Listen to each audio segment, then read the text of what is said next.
Carta de Paulo aos Colossenses, capítulo 3. Nós leremos, irmãos, a partir do verso 14 até o verso 17. Colossenses, capítulo 3, de 14 a 17. Esta mensagem faz parte da nossa série de exposições à supremacia de Cristo. A última mensagem foi trazida pelo reverendo Reinaldo na semana retrasada, e nós estamos então dando continuidade a esta série que iniciamos no início do ano passado. Eu quero convidar então os irmãos a observarem atentamente a leitura da palavra de Deus. Também lembramos aqueles que estão nos assistindo através da transmissão que esta mensagem está não apenas sendo transmitida aqui hoje, mas você pode acompanhar esta série no YouTube e outras séries também daqui da nossa igreja, no nosso canal do YouTube, Igreja Presbiteriana de Fragoso. Vamos ler então a Escritura, ouçam com atenção, diz assim a palavra de Deus: acima de tudo isto, porém, esteja o amor, que é o vínculo da perfeição. Seja a paz de Cristo o árbitro em vosso coração, a qual também fostes chamados em um só corpo, e sede agradecidos. Habite ricamente em vós a palavra de Cristo, instruí-vos e aconselhai-vos mutuamente em toda a sabedoria, louvando a Deus com salmos e hinos e cânticos espirituais, com gratidão em vosso coração. E tudo o que fizerdes, seja em palavra, seja em ação, fazei-o em nome do Senhor Jesus, dando por ele graças a Deus Pai. Amém? Vamos orar, meus irmãos, mais uma vez. Senhor, te agradecemos pela tua palavra, pelo privilégio de lê-la em nossa própria língua e de termos também, ó Deus, a liberdade de expor a tua Bíblia, a tua palavra, publicamente. Obrigado, Deus, porque preservaste a Escritura para que ela chegasse até nós de maneira perfeita e nós pudéssemos ter o privilégio de ser edificados por ela e te conhecer através dela.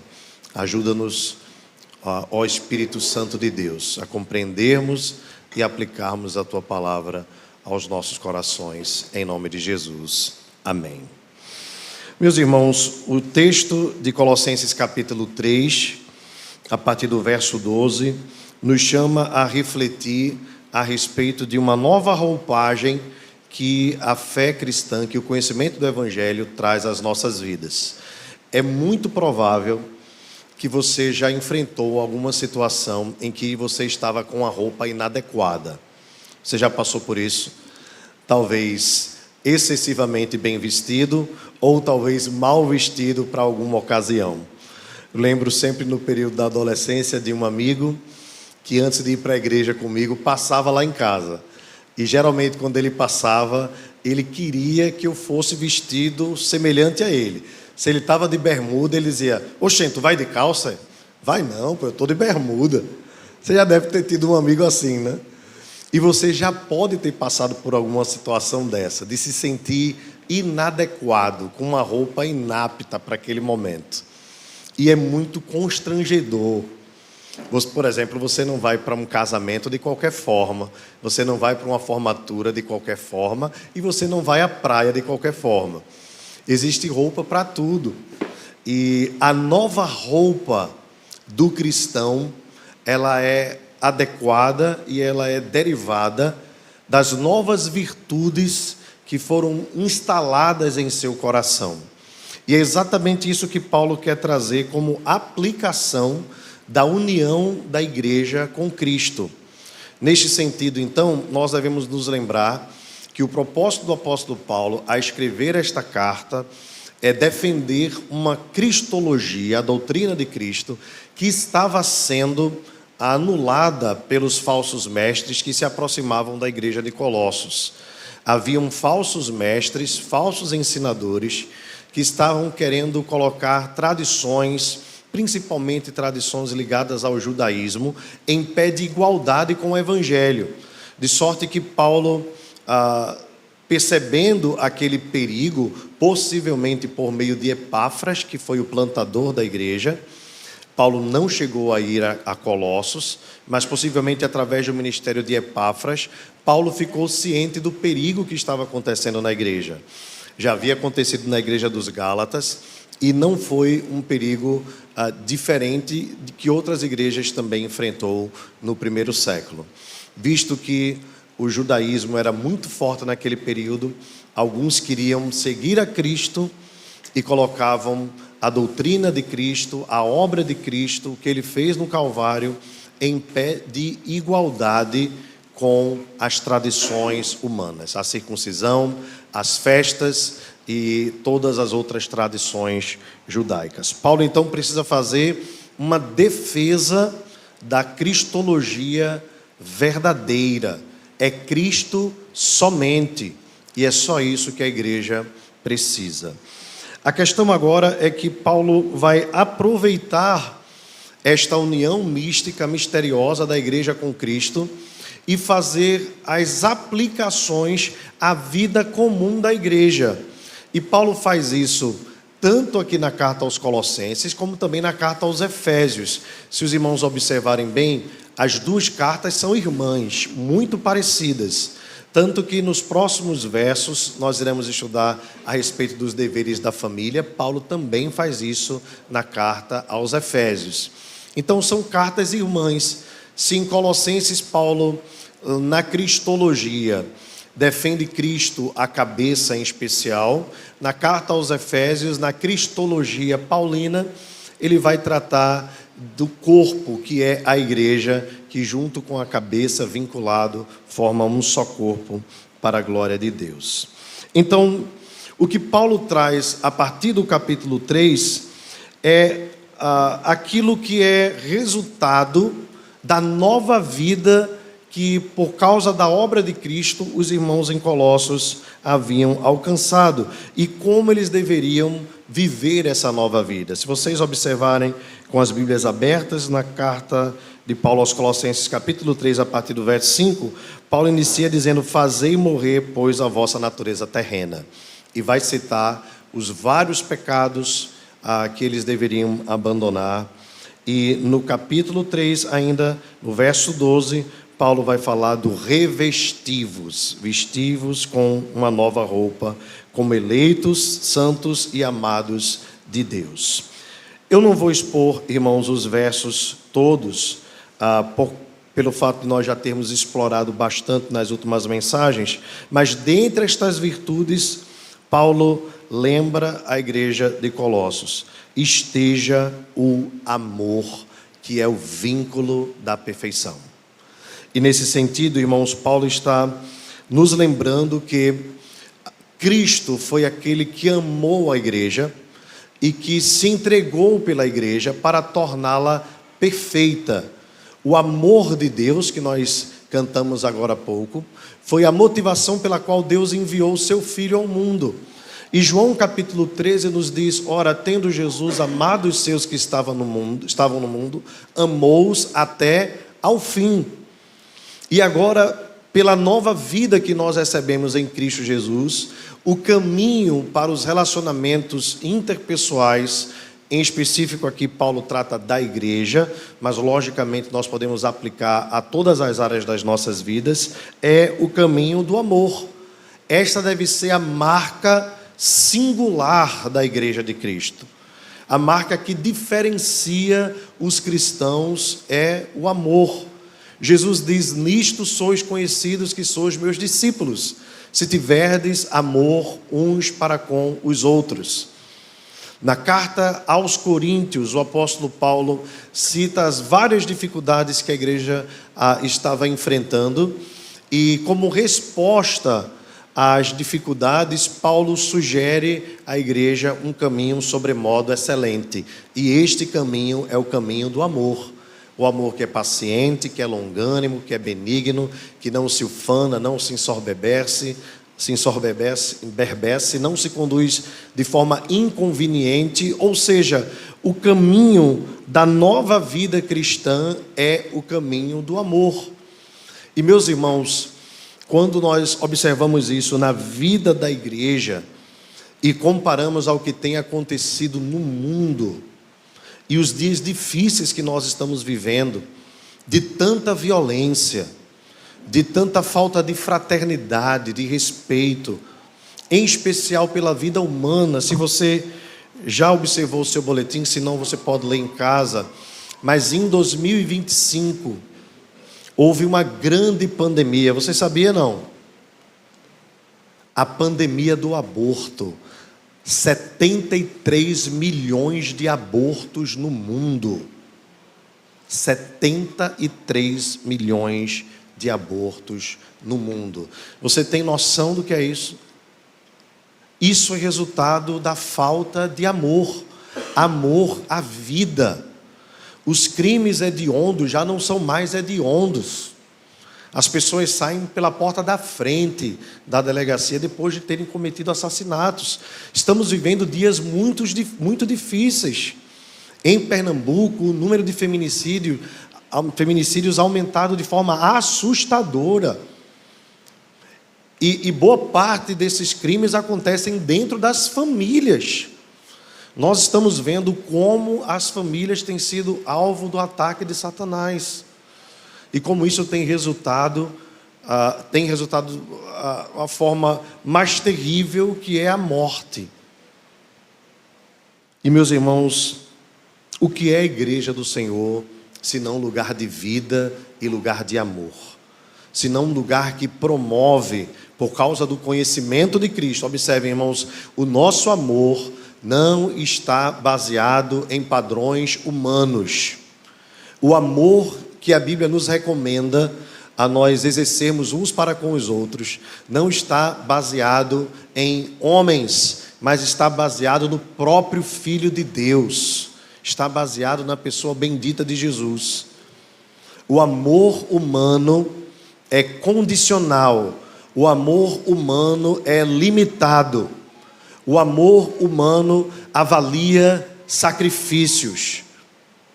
O amor humano age muitas vezes por interesse. O que é que tal situação pode me promover de bem-estar? O amor de Cristo não. Ele nos amou quando nós ainda éramos pecadores, inimigos seus, quando nós o desprezávamos.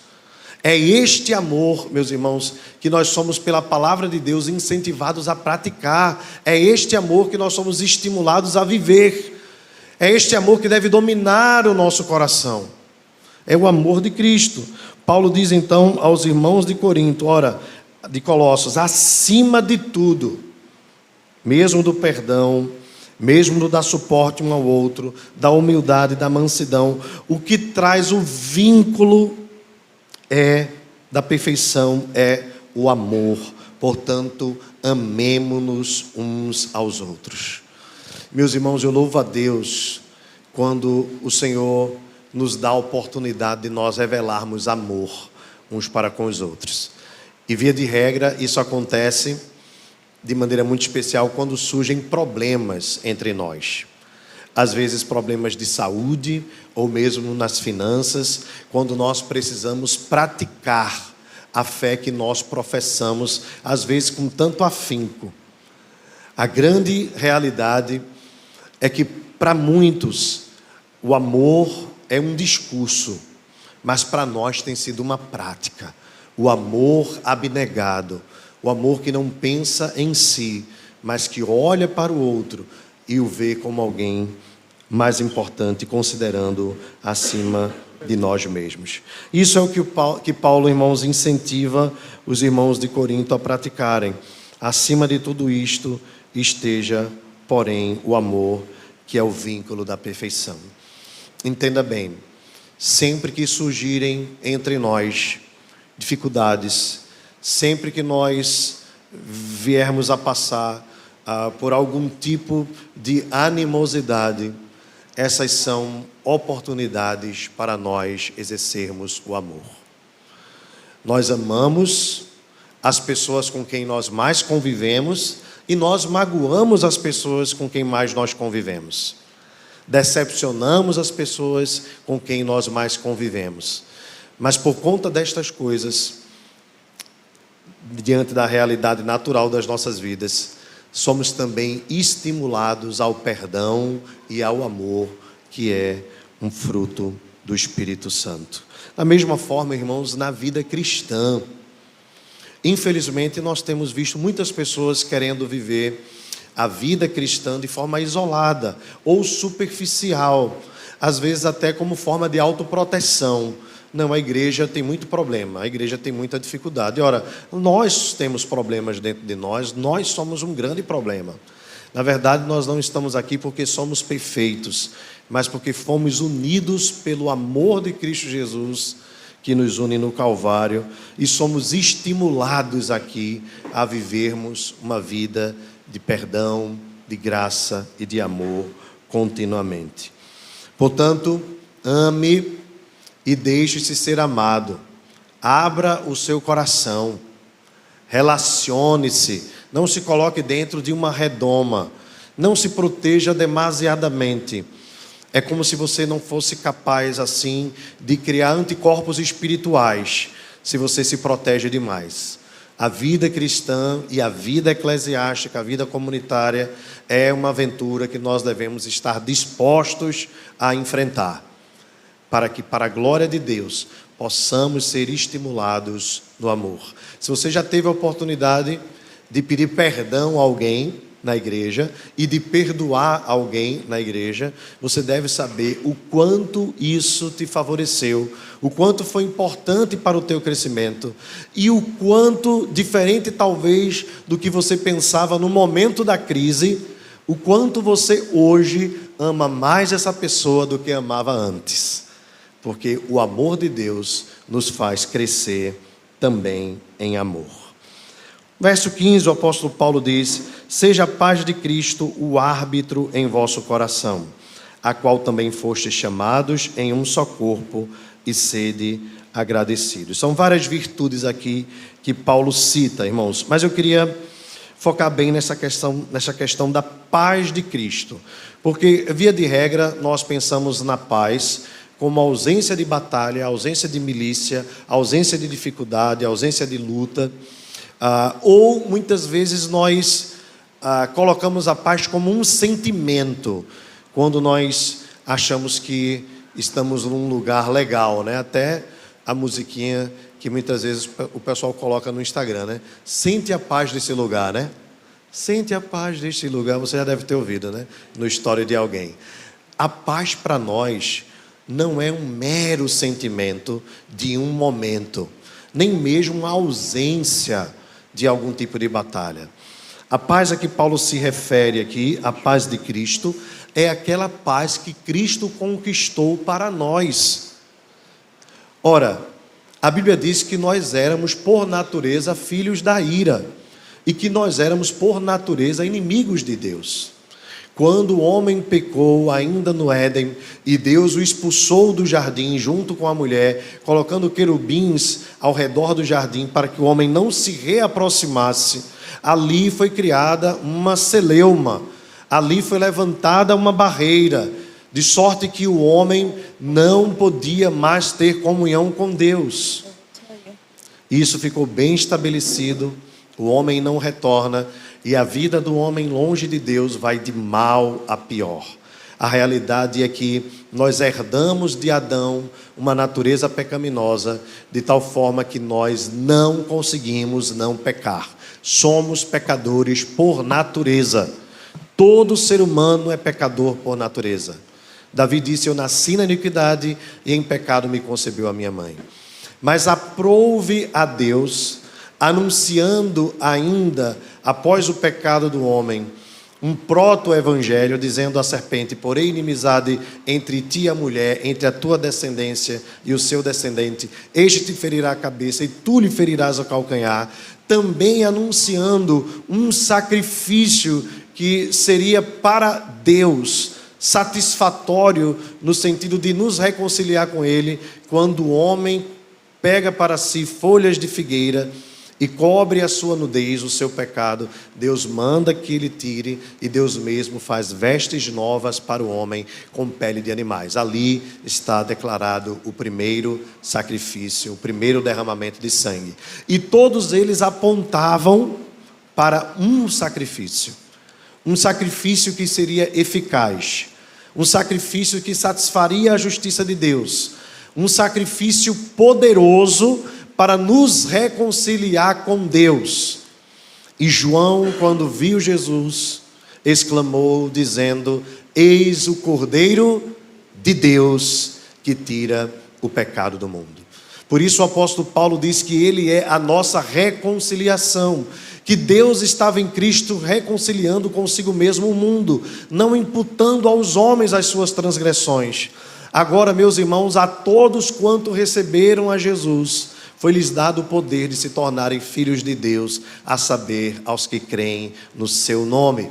Em Jesus, nós fomos reconciliados, em Jesus, nós nos tornamos filhos de Deus. E agora, diz o apóstolo Paulo na carta aos Romanos, capítulo 5, justificados, pois, mediante a fé, temos paz com Deus, por meio de Jesus Cristo.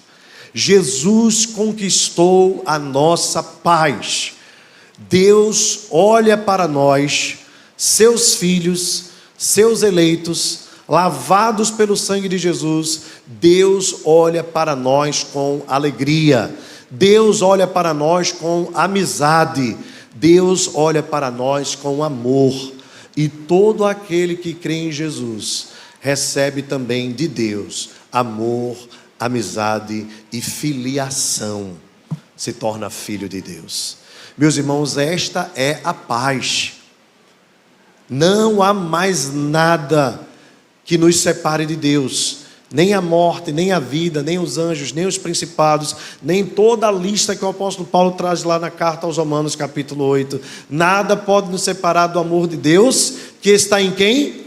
Em Jesus Cristo, nosso Senhor. Portanto, por meio de Jesus, nós recebemos a paz e a reconciliação. Ora, lembremos bem do termo: se nós somos reconciliados, é porque não estávamos em concílio com Deus, em comunhão com Deus. Estávamos no Éden, mas perdemos. Mas agora, com um novo Adão, Jesus Cristo, que foi perfeitamente obediente à lei, nós somos amigos de Deus, filhos de Deus, herdeiros de Deus e co-herdeiros com Cristo. E um dia iremos julgar as nações e viveremos com Ele eternamente, num lugar onde não haverá nem pranto, nem choro, nem tristeza, nem dor e nem morte. E seremos um com Ele. O apóstolo João, na revelação do Apocalipse, diz: e Deus mesmo habitará com eles. Meus irmãos, este privilégio é a paz com Deus. Essa paz não tem a ver com sentimento, embora isso resulte numa emoção muito agradável. Esta paz não tem a ver com falta de problema, e a Bíblia diz: no mundo tereis aflições, mas é uma paz que excede todo entendimento. Fomos reconciliados com Deus, e agora, por mais que passemos por dificuldades, nada pode tirar a nossa paz, porque nós somos unidos na paz de Cristo Jesus.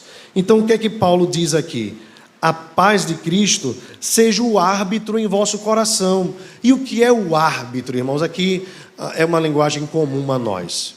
O árbitro é aquele que determina as faltas. O árbitro pode dar um cartão vermelho, um cartão amarelo, pode chamar o VAR, para averiguar se houve de fato ali algum tipo de dificuldade. Mas o que é que o árbitro faz? Ele dá uma palavra final. E o que Paulo está dizendo é: irmãos, quando vocês estiverem enfrentando dificuldades, lembrem, interpessoais, lembrem que a palavra de Deus, a palavra de Cristo, é aquela que dá o veredito. Vivam em paz. Vivam em paz uns com os outros. Não permitam que as guerras se amontoem sobre as vossas vidas. Vocês foram chamados para a paz. Vocês foram reconciliados com Deus. Agora reconciliem-se uns com os outros. A igreja é o lugar de paz. Eu já lembrei aos irmãos de um evento que houve numa certa igreja, em que houve uma briga tão grande lá entre irmãos, que uma das irmãs foi socorrida. E alguém perguntou para ela assim, o médico perguntou para ela, né? Por que sua pressão está tão alta? Depois de ter feito a pressão dela normalizar, ela disse assim, foi uma arenga que teve na igreja, um problema que teve na igreja. E o médico descrente disse assim para ela, gente, eu pensava que igreja era lugar de paz. Meus irmãos, que testemunho terrível. Igreja é lugar de paz. Eu não devo vir para a igreja com o coração pesado, pensando, eita, vou encontrar fulano, vou encontrar Beltrano. Conversei com um certo irmão de uma igreja não da nossa denominação, e ele estava me contando uma crise que a igreja está enfrentando, onde nas disputas e assembleias, um irmão manda o outro calar a boca.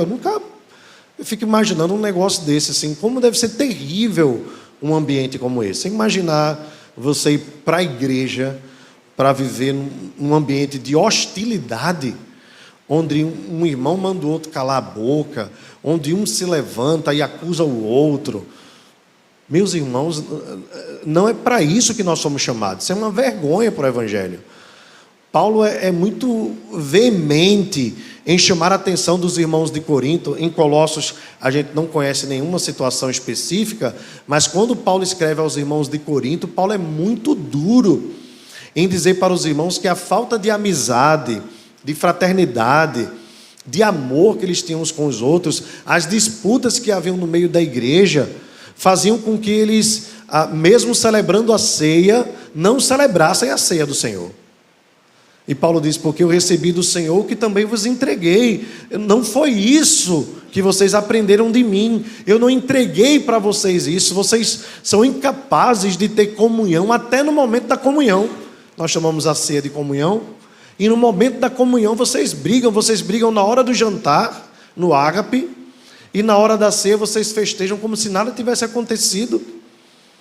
Por isso Paulo diz, aquele que come e bebe sem discernir o corpo, come e bebe juízo para si. E se você observar como Paulo usa o termo corpo na carta aos Coríntios, você vai perceber que ali o discernir não tem a ver com saber o que é o vinho e o que é o cálice.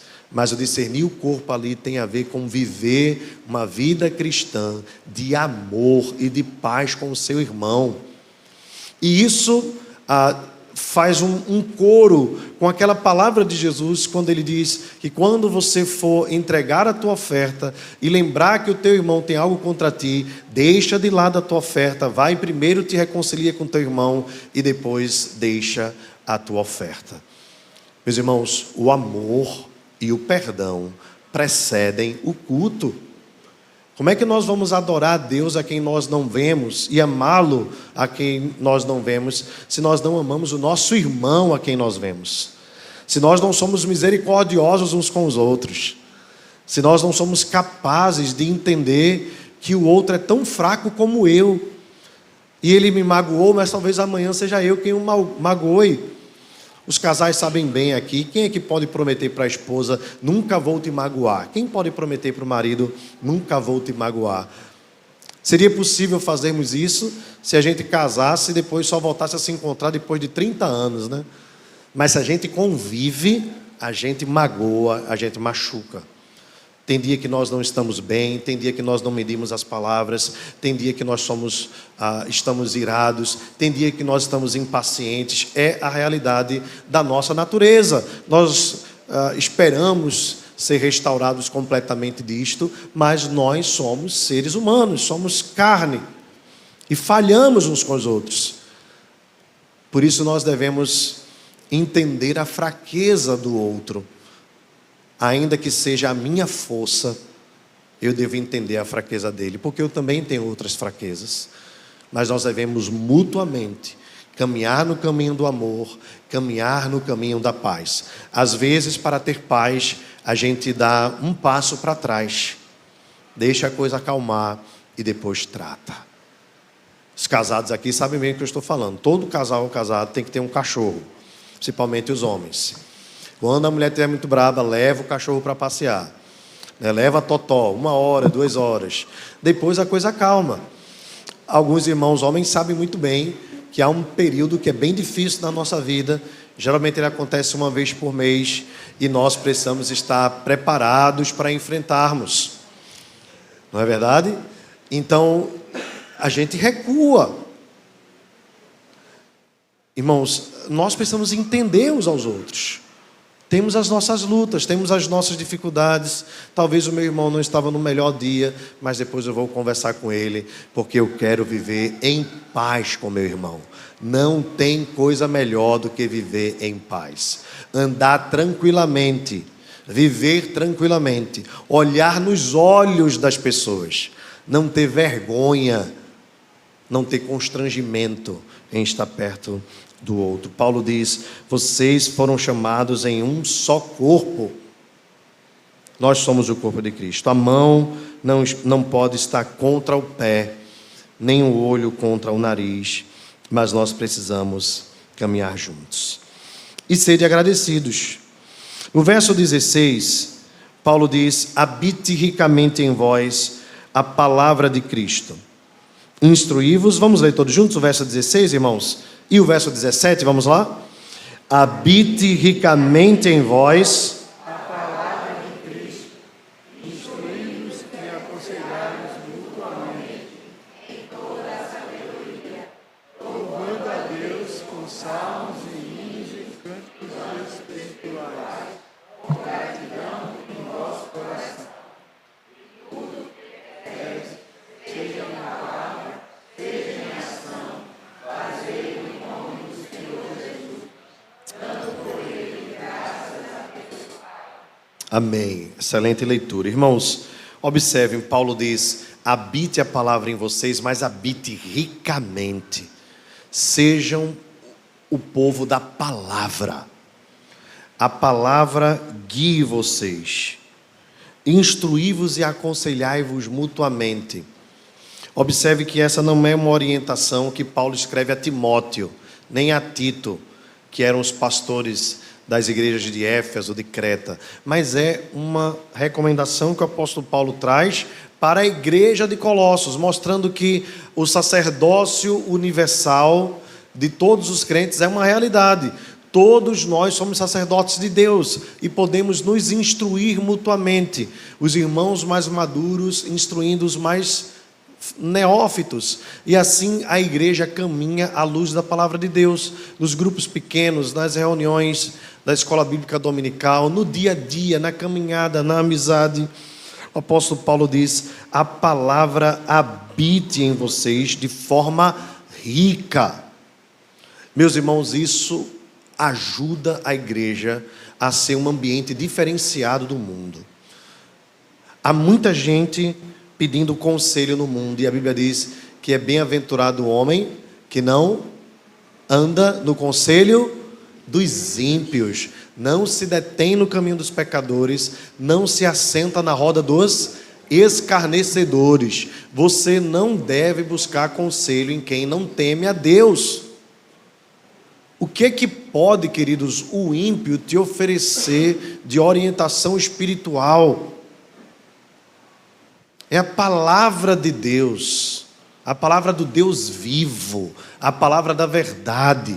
Este livro que tem sido preservado por séculos e séculos, que é a revelação do próprio Deus, do caráter de Deus, da vontade de Deus, é este livro que orienta as nossas vidas, é a nossa bússola.